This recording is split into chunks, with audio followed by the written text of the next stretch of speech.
7h.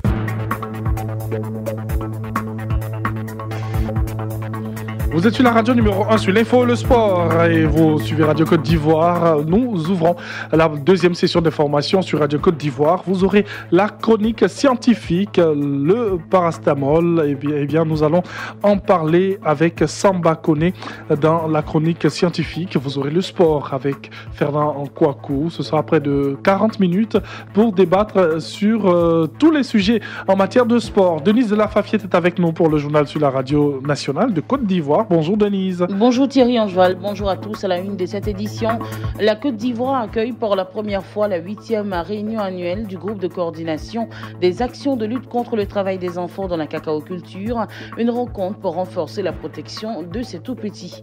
Les élèves sont tous en vacances scolaires. Certains mettent à profit ces moments pour des remises à niveau appelées cours de vacances. Une situation qui n'est pas du goût de tous les élèves. On en parle dans le journal des vacances. Le président Donald Trump a tenté hier mardi une opération incertaine de limitation des dégâts causés par sa rencontre avec Vladimir Poutine, revenant totalement sur ses propos jugés trop conciliants à l'égard du maître du Kremlin.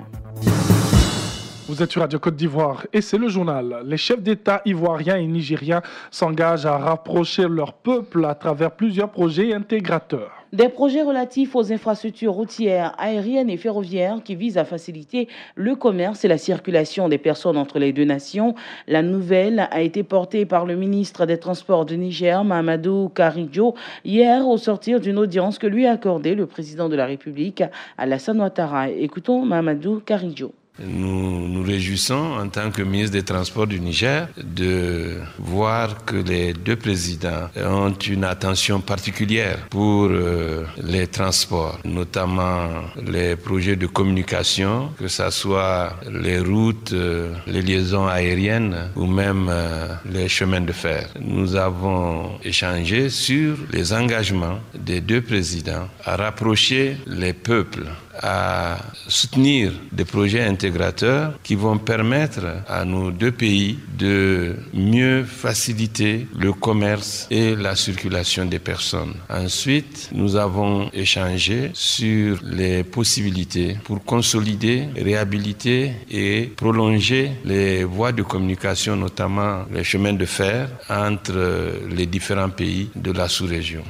Le groupe de coordination des actions de lutte contre le travail des enfants veut intensifier les bonnes pratiques pour lutter contre le travail des enfants dans la cacaoculture en Côte d'Ivoire et au Ghana. Les membres de ce groupe que sont les États-Unis, le Ghana et la Côte d'Ivoire prennent part depuis hier mardi à Abidjan à la 8e réunion annuelle du CLCCG.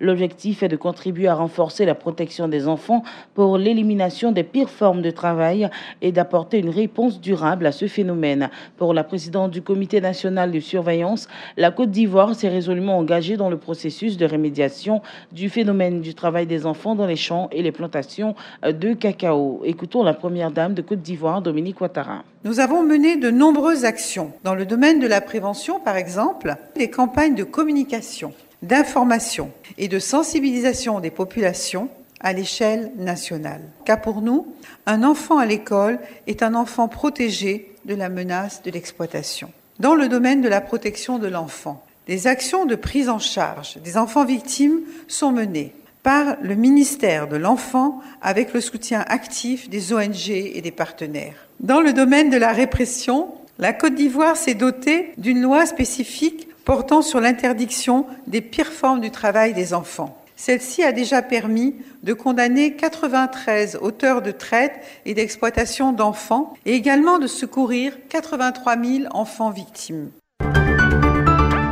La communauté mondiale a célébré hier le 20e anniversaire du statut de Rome portant création de la Cour pénale internationale. En prélude à cette manifestation, la coalition ivoirienne pour la Cour pénale internationale a organisé la 16e édition de ses conférences trimestrielles avec pour thème central le statut de Rome 20 ans après. Les explications de la coordonnatrice exécutive de la CCPI, Doumbia Fanta. La CCPI qui a été créée depuis 2005 a mené beaucoup d'actions en faveur du statut de Rome. En 2013, le statut de Rome a été ratifié par la Côte d'Ivoire. Et cette 16e conférence trimestrielle coïncide avec les 20 ans du statut de Rome et la journée internationale de la justice. Alors comme défi, c'est toujours le plaidoyer auprès de nos autorités pour que le statut de Rome soit conforme à nos juridictions, pour que la complémentarité qui est un élément important de la Cour soit effective et quelles sont les stratégies que, en tant que coalition, devons mettre en œuvre pour que la Cour soit une Cour juste, transparente et impartiale.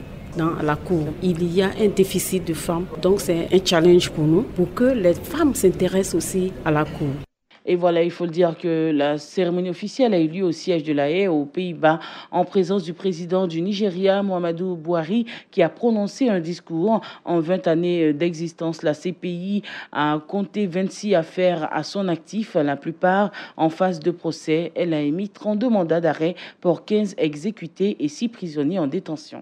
Et les pompiers civils ont repris le travail ce lundi après avoir observé un mouvement de grève depuis le 22 mai dernier. Les discussions engagées avec les ministères de l'Intérieur ont porté leurs fruits. Certaines demandes sont satisfaites ou en voie de l'être. Il s'agit notamment de l'indemnité de risque, la révalorisation des primes et l'attribution des cartes professionnelles aux pompiers. Étienne Kakou, le secrétaire général du syndicat national des pompiers civils de Côte d'Ivoire, revient sur les différents points qui ont fait l'objet de cet arrêt de travail. On a 9 points, dont 5 élémentaires. Mais nous avons priorisé 4 parmi les 9 qui sont l'indemnité de risque et de suggestion, qu'on appelle l'indemnité d'astreinte. Nous avons un texte que nous avons demandé en proposition en lieu et place de l'ancien texte qui nous donnait une prime de risque à hauteur de 15%, pour laquelle nous ne préservions que 10. Et pour cela, pour l'amélioration de ces primes-là, le ministère a décidé de commun accord avec l'ONPC de prendre un arrêté pour revaloriser ces primes-là avec un texte. En troisième position, nous avons le glissement catégoriel. Et nous avons en dernière position le statut paramilitaire parce que nous sommes une corporation d'opération. Alors, il va falloir un statut particulier qui accompagne les missions de cette corporation-là. Étienne Kakou, secrétaire général du syndicat national des pompiers civils de Côte d'Ivoire, joint au téléphone par Régis Kofi. À présent, nous partons pour le journal des vacances. Le journal des vacances. Les cours des vacances sont des rendez-vous incontournables. Ces cours dispensés pendant quelques semaines sont diversement appréciés. Qui a pour moi dit que l'enfant cesse toute activité scolaire. Pour ma part, on doit lui permettre d'apprendre un peu, ne serait-ce qu'un petit bout de temps. C'est en cela que ces cours de vacances sont importants. Le cours de vacances, ça prépare déjà les enfants dès le début. À la rentrée, les enfants ne seront pas dépaysés. Ils sont déjà dans le bain. Quand on donne les vacances, il faudrait que l'élève même commence déjà à rêver.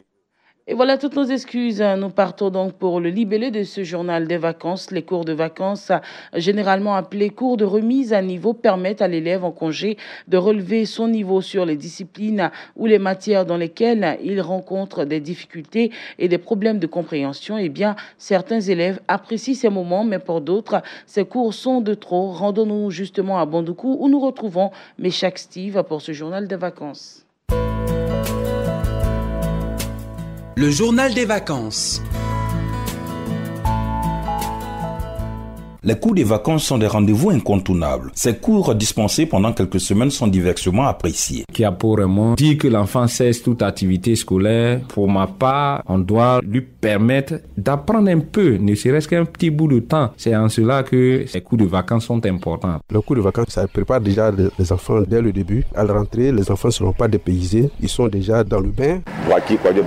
Quand on donne les vacances, il faudrait que l'élève même commence déjà à réviser. Le cours de vacances, c'est une continuité pour ne pas que l'enfant oublie ce qu'il a appris. Pour certains, c'est une fuite en avant des parents d'inscrire leurs enfants au cours des vacances. Dieu, oui. Il y a certains parents qui veulent se débarrasser de leurs enfants. Donc, ils voient les cours de vacances juste pour aller confier les enfants puissent se débarrasser. Kosono Adja Raïssa, classe de seconde. Les cours de vacances, ça fatigue. On nous donne peut-être 2 mois, on vient faire vacances. Donc, ça fatigue l'élève. Les élèves qui participent au cours des vacances disent être conscients des avantages. Je passe en terminale. Je fais le cours de vacances. Les parents m'encouragent. Moi aussi, je vais partir. C'est un peu plus avantageux dans le premier trimestre. Parce que souvent, ce que tu fais dans le cours de vacances, ce sont les trucs de premier trimestre, deuxième trimestre. Pourquoi c'est comme ça, ça te facilite d'avoir de bonnes notes en classe. Pour d'autres, ces cours sont seulement bénéfiques pour la première semaine de rentrée. Patra Aboudou Sédou. Non, les cours de vacances sont bien. Mais quand le premier trimestre passe, l'élève est mort.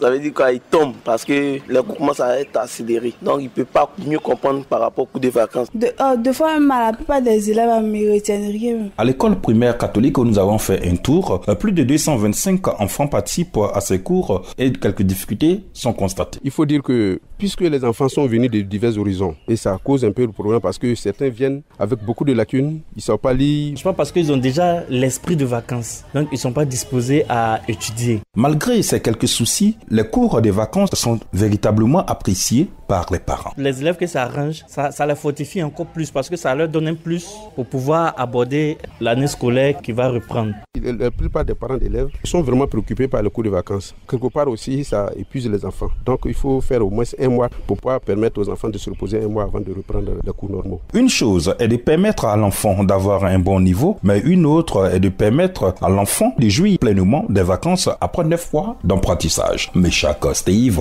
Bondoukou pour Radio Côte d'Ivoire.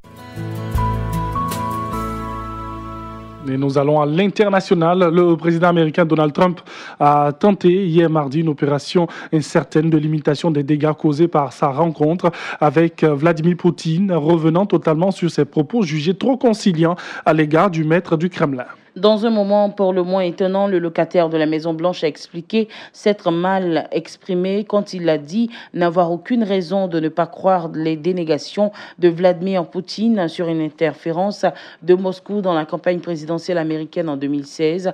Donald Trump a plaidé le lapsus, adoptant un profil bas alors qu'il s'est retrouvé mardi isolé jusque dans son propre camp. Ceci après une tournée européenne jugée désastreuse qu'il a vu tourner le dos aux alliés des États-Unis et donner les gages du président au président russe. Et voilà qui met la fin à ce journal. Merci de nous avoir suivis. Restez toujours sur Radio Côte d'Ivoire. L'actualité revient à 8h.